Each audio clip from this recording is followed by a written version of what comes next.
Hi guys, welcome back to Awaken. Welcome if you're new. My name's Emma and I make videos on intentional living, minimalism and life organisation and planning. Welcome back to my life goals series. In my last video I set some goals for January 2022. If you haven't yet seen my other videos in this series on creating a vision board, looking at what goals are and how to set and make action plans for them, I suggest you check those out first, just so you're familiar with my setup and tools and the methods I use. If, like me, you've never done any goal setting before and feel like you've just been living life on autopilot and want a little bit of direction, this video, as well as my others in this series, may be helpful to you. So, what were my goals for the last 2 weeks in January? Well, I set 9 of them across 6 different areas of focus in my life. The first area was health. So, I set the goal of eating no more than 1,338 calories per day, which, based on my current weight and activity level, is the number I need to eat to achieve my weight loss goal by the end of the year. I used MyFitnessPal to record my food and drinks and my overall calories per day, and then used my habit tracker to keep track of how many days I managed to stick to my limit. And as you can see, it wasn't every day. Now, I'm not going to be too hard on myself here because during that time, it was my birthday. I was taken out for a meal by my best friend. My boyfriend got me an Indian takeaway. And considering the amount of calories I was eating per day before I set this goal, I did well to achieve it as frequently as I did. Because I only partially achieved this goal, there's no sense in changing it, for example, trying to reduce my intake further. So I'm going to migrate this goal to next month. So I'll update this bullet with the forward arrow to represent this. See my journal setup video, which includes my key, so that you can understand my bullet method. Alongside reducing my calories, I wanted to increase my activity, and so I set myself the goal of walking my puppy Benny for 15 minutes every day. Again, I tracked this on my habit tracker and managed to do it for all but 2 days. Already, walking Benny feels like part of my daily routine and more of a habit than something I need to convince myself to do. And so I don't need to migrate this goal for February or continue to track his walks on my habit tracker. I'll mark this as completed. And honestly, if I hadn't attempted to reduce my calories and increase my walking, I could have put weight on and been even further away from my annual health goal. Small consistent steps is how I'm planning to get there, not all or nothing Emma as I used to be. I'm taking huge unmanageable risks, tiring myself out and giving up at the first hurdle. The next area I focused on was well-being. I set myself the goal of practicing gratitude daily. I managed this one with ease as I found it really enjoyable, like a good way to end my day, filling my head with happy, positive thoughts before I went to sleep. I actually think it helped me to sleep better, and just like walking Benny has now become part of my day, so has practicing gratitude. It's just now a daily habit. So I'll mark this as complete, and I don't even need to put it on my habit tracker because I'll know just by glancing at my gratitude log if I miss a day. Next, I focused on relationships. So I set myself the goal of spending one-to-one time with my 2 best friends after not seeing them all over Christmas. Thankfully, I did get this with Hayley. She came over for dinner one night, and then another day we went out on a lovely shopping trip and lunch date to celebrate my birthday. And we spent a lot of time talking on the phone, but unfortunately my other friend tested positive for COVID, so I wasn't able to see her. Although we're both no doubt busy with kids and work, I really do want to see her in February, so I'm migrating this goal. I set myself the goal of updating my future and monthly logs with important dates, specifically special birthdays or events in the lives of those closest to me so that I didn't forget them. And I've now done this, so I'm marking this bullet as complete. Focusing on my personal growth, I set myself the goal of completing at least 2 courses in storytelling on Skillshare by the end of the month. Each time I did, I updated this tracker, and as you can see, I did manage to achieve this, so another bullet marked as complete.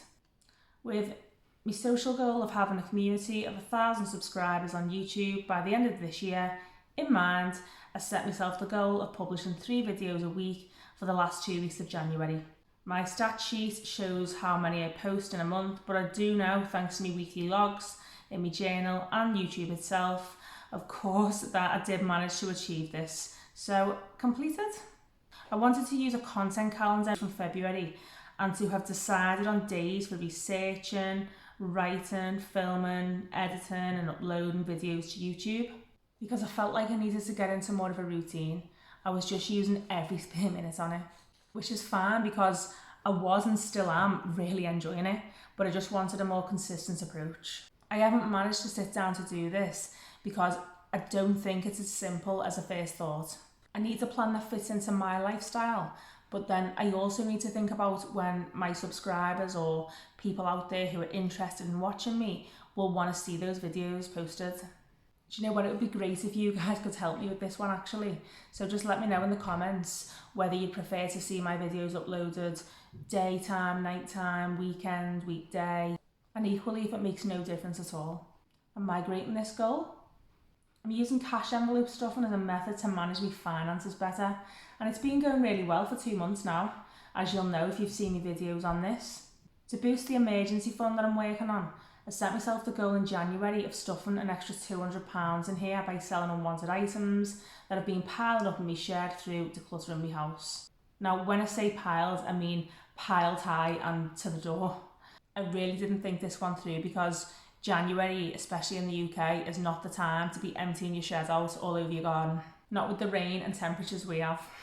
Maybe if I had lots of time, I could bring individual items in one at a time, take some photos and get them up for sale online. But you know, it doesn't just end there. There's the number of questions, emails, phone calls, and even viewings that come with selling items this way. And I just can't fit it all in. Not with the kids, the house, work, and now my new hobby, YouTube.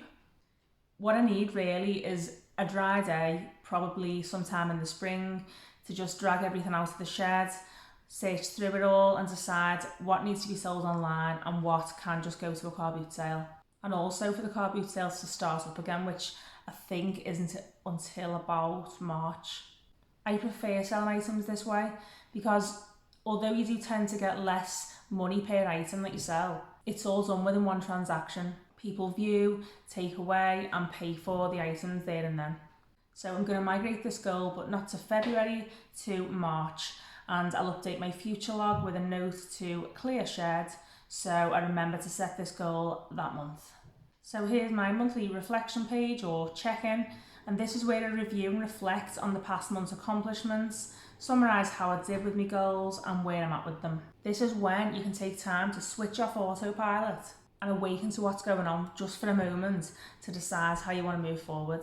Each monthly reflection gives you a chance to start over, re-evaluate and make a new plan before setting goals for the next month, and also decide which habits you'd like to track. You can set time to reflect every week, month, quarter or year if you like.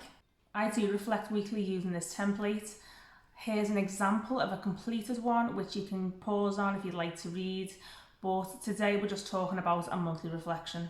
So now I'm going to grab a coffee and sit down to take some time to think about the answers to these 12 questions.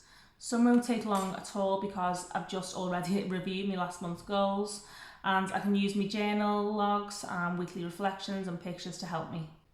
I'm going to speed up the video, so don't worry. And I'm also going to answer each question with a journal prompt, not full paragraphs. In fact, if I wrote down all of the thoughts going through my head as I focus on some of these questions, I'd end up writing a book because I'm a massive overthinker. So here we go. Journal prompts, Emma. Journal prompts.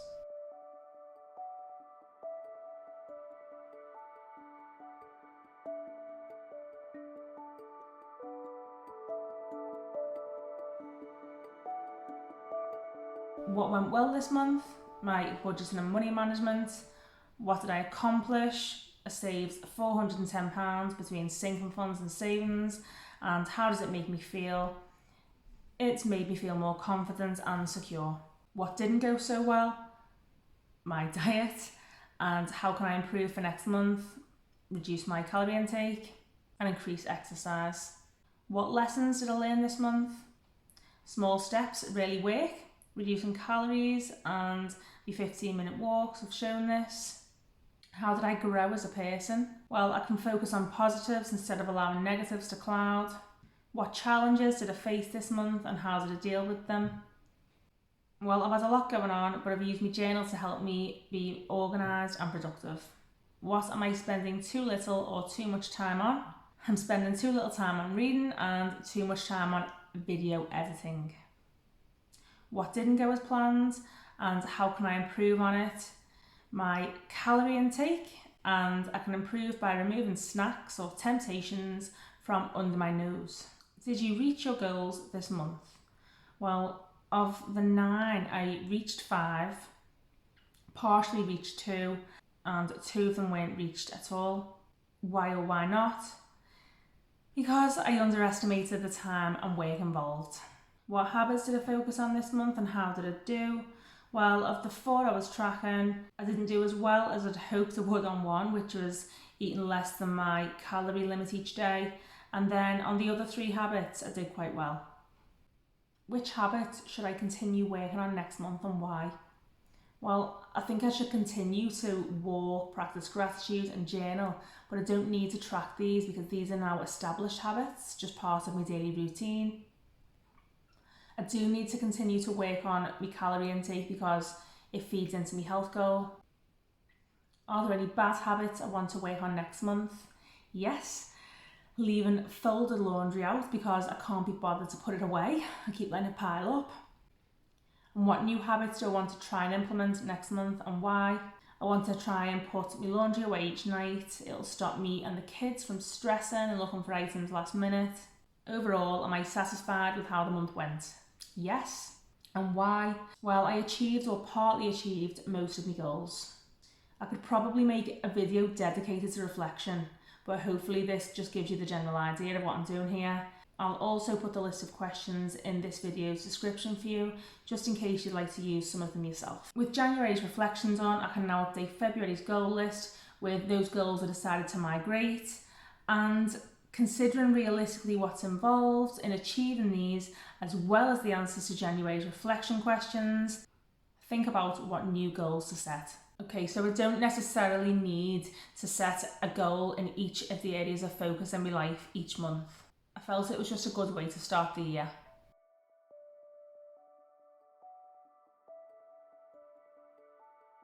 So I've listed my 3 migrated goals and I don't want to overdo it, so I've just got an additional 2 goals for February. I'd like to research different video editing software and find a new one. This one I'm using, InShot, has served me really well, but I can only use it on my mobile phone. And up to now, I've filmed and edited every video on my phone, but this has brought about a few challenges in January. And on reflection, I spend far too much time editing. I'm not making use of my laptop, which I have and is really good for this sort of thing, and it'll make editing a lot quicker and easier. I've just been sticking with what's familiar, but not what's best for me. I want to do more reading or listening if you like, because I do use Audible. 2 books in February because I was doing a lot more of it before I started this channel. I've learned a lot of what I share in this channel from books, so I want to continue to learn from them. I was listening to books whilst I was cleaning, cooking, ironing, driving to work, but now I'm spending this time actually listening to my own YouTube videos. So yeah, listening to my own voice instead of somebody else's. Either before uploading to make sure everything's all right, but then also after uploading to sort of critique myself or evaluate myself, of course, which is good, but I do this over and over, and so I just need to do this a little less often to make time to listen to somebody else's voice and learn from their knowledge and wisdom, of course. So here I have 5 goals for February.